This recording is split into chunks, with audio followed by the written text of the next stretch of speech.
Hello, welcome to Shelf Defiance. I am your disembodied narrator. My voice is a little bit scratchy today. We are continuing on with Jurgen, chapter 25, Cantraps of the Master Philologist. Where did we leave Jurgen last? Ah, yes, the edible Cocaigne.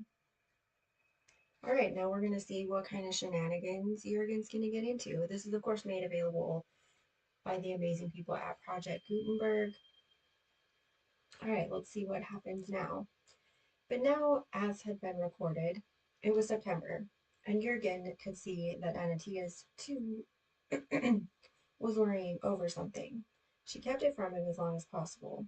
First said it was nothing at all, then said he would know it soon enough, then wept a little over the possibility that he would probably be very glad to hear it, and eventually told him.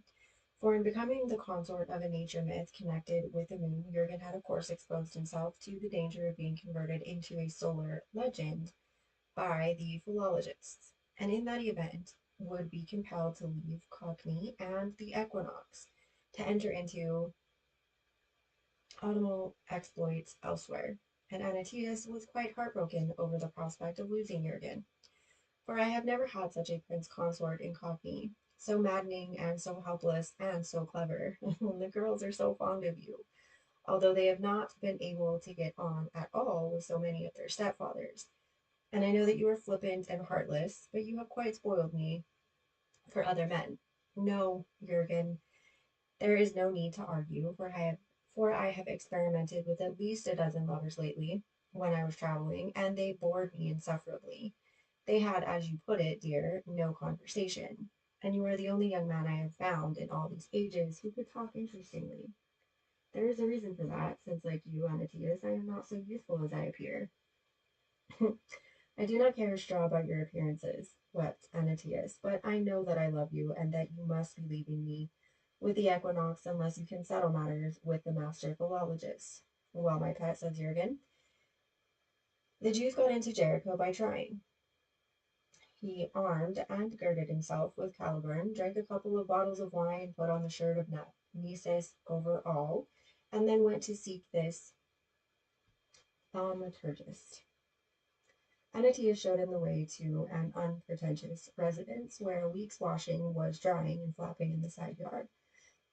Jurgen knocked boldly, and after an interval the door was opened by the master philologist himself. You must pardon this informality, he said, blinking through his great spectacles, which had dust on them, but time was by ill luck arrested hereabouts on a Thursday evening, and so the maid is out indefinitely. I would suggest, therefore, that the lady wait outside upon the porch, for the neighbors to see her go in would not be respectable. The time was arrested thereabouts on Thursday evening. That's just lovely. Do you know what I have come for? Says Jurgen, blustering and splendid in his glittering shirt and his gleaming armor. For I warn you, I am justice. I think you are lying, and I'm sure you are making an unnecessary noise. In any event, justice is a word, and I control all words. You will discover very soon, sir, that actions speak louder than words. I believe that is so, said the master philologist, still blinking, just as the Jewish mob spoke louder than he whom they crucified, but the word endures. You are a quibbler. You are my guest. So I advise you, in pure friendliness, not to impugn the power of my words. So Jurgen scornfully, but is justice then a word? Oh, yes, it is one of the most useful. It is the Spanish justica, the Portuguese justica, sorry, the Italian, oh, sorry to the Italian language, justizia, all from the Latin justice. Oh, yes, indeed, but justice is one of my best connected words, and one of the best trained also, I can assure you. Aha! And to what degraded use do you put this poor enslaved intimidated justice? There's but one intelligent use, said the master philologist, unruffled, for anybody to make of words, I will explain it to you. If you will come in out of this treacherous draught, one never knows what a cold may lead to. Then the door closed upon them, and Anatius waited outside in some trepidation. Presently, Jurgen came out of that unpretentious residence, and so back to Anatius discomfited. Jurgen flung down his magic sword, charmed Caliburn. Okay, well, that's childish. This Anatius I perceive to be an outmoded weapon. There is no weapon like words, no armor against words, and with words the master philologist has conquered me. It is not at all equitable. But the man showed me a huge book wherein were the names of everything in the world, and justice was not among them. It develops that, instead, justice is merely a common noun, vaguely denoting an ethical idea of conduct proper to the circumstances, whether of individuals or communities. It is, you observe, just a grammarian's notion.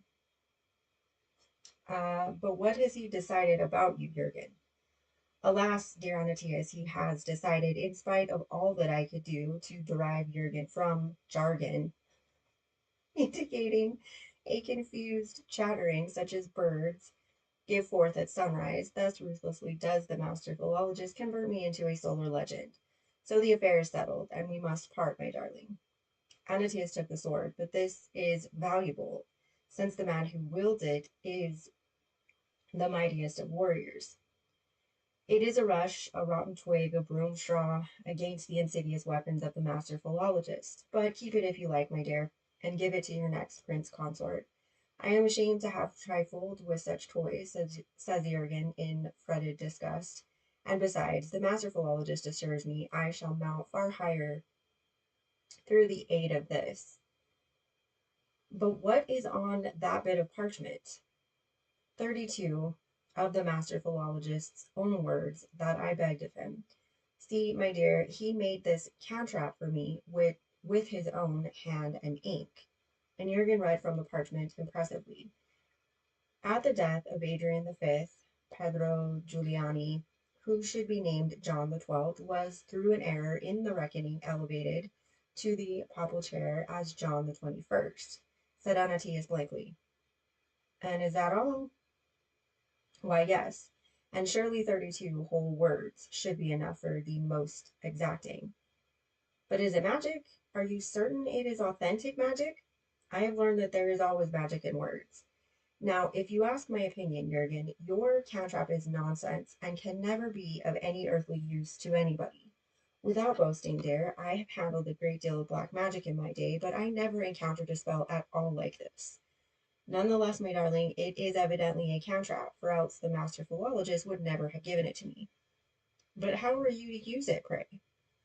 Why, as need directs, says Jurgen, and he put the parchment into the pocket of his glittering shirt. Yes, I repeat, there is always something to be done with words.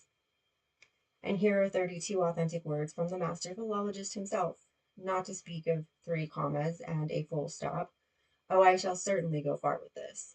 We women have finer faith in the sword, replied Anatius. At all events, you and I cannot remain upon this thaumaturgist's porch indefinitely. So Anatius put up Caliburn, and carried it from the thaumaturgist's unpretentious residence to her fine palace in the old Twilit wood.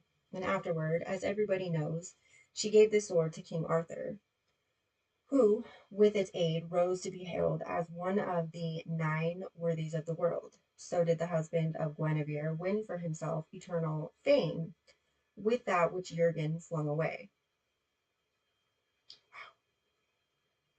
But that stung a little bit for Jurgen. All right, and that's the end of chapter 25. I was expecting more insight, or I guess I was hoping to see the 2 spar, since the pawnbroker is sold as this big debater, master of negotiation, and that whole part was cut out. It's kind of disappointing. All right, well, that's all for this reading. Thank you for joining me. See you next time.